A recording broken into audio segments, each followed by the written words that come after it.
et Marie-Josée Pérec qui est à l'intérieur de l'un des appareils.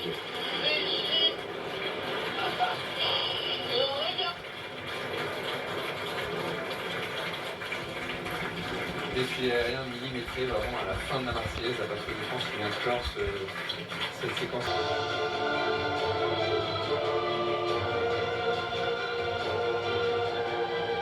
Et ces images en direct avec le président de la République qui vient saluer le gouverneur militaire de Paris à l'issue de ce défilé du 14 juillet. C'est la première fois qu'on a vu la flamme olympique arriver à Paris.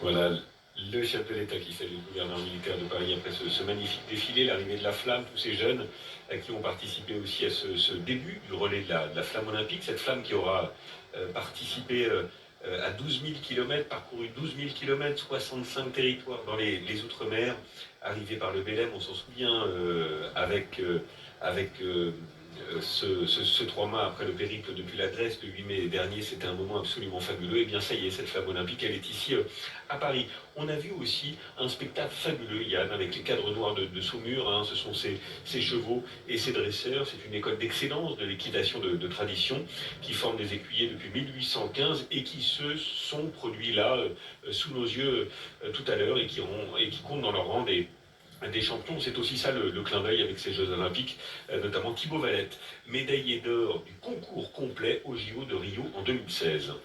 Effectivement, des valeurs qui sont partagées entre les sportifs de haut niveau et les militaires. Engagement, rigueur, excellence, investissement au quotidien pour aller chercher la perfection.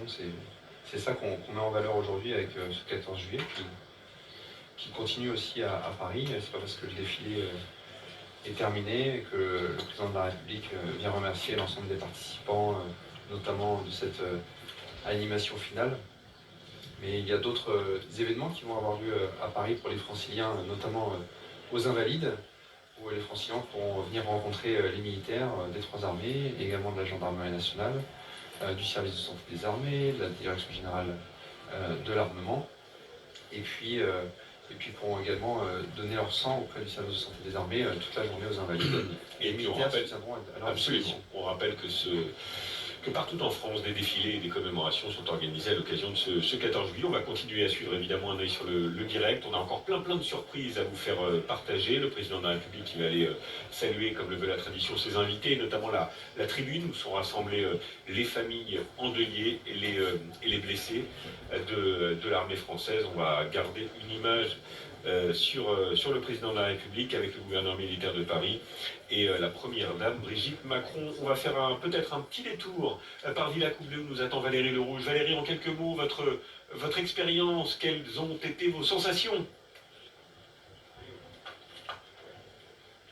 Écoutez, c'était très étonnant, très rapide aussi, hein, le passage au-dessus de l'avenue Foch, 1,5 km, ça va forcément assez vite en avion, mais on a eu le temps avant d'apprécier dans la zone d'attente, hein, le temps que les avions s'alignent. Alors juste avant que ce Fokker 100, hein, le laboratoire de la Direction Générale de l'Armement, ne reparte vers sa base de Cazaux, un petit débriefing aussi avec son commandant de bord, le lieutenant-colonel Julien. Votre sentiment à vous sur ce vol? Bien, bonjour à tous. Le sentiment, c'est un soulagement après avoir fait cette mission qui demande beaucoup de précision, de concentration. Et puis bien sûr, comme tous les équipages qui ont défilé aujourd'hui, je pense beaucoup de fierté d'être au-dessus de Paris à l'occasion du 14 juillet. C'est vous qui donc ouvriez hein, le défilé aérien. C'était jamais arrivé. Est-ce qu'il y avait des spécificités techniques quand même cette année? Les spécificités techniques, c'était essentiellement le fait qu'on défilait au-dessus de l'avenue Foch, qui est quand même plus étroite, plus petite que les Champs-Élysées, donc il y avait une difficulté un peu plus grande de trouver l'avenue, bien sûr, pour être bien aligné sur la tribune. Et la difficulté nous concernant, c'est qu'effectivement, comme on ouvrait le défilé, eh bien, on devait être un peu plus bas que les autres, en particulier plus bas que les hélicos, donc notre altitude était relativement plus basse que celle qui est prévue en général pour les avions. Donc ça faisait deux petites difficultés techniques à prendre en compte pour ce défilé. Merci beaucoup, lieutenant-colonel Julien, et bon retour sur votre base aérienne de Cazaux. Merci mon cher Valérie, je dois vous dire que la combinaison de la DGA vous va particulièrement bien. Merci pour avoir partagé avec nous cette expérience. Guillaume, vous êtes avec Tony Estanguet. Comité d'organisation de ces Jeux Olympiques de Paris 2024. Alors vous, ça fait un moment, mais ça y est, la flamme... Voir cette flamme olympique associée à ce défilé du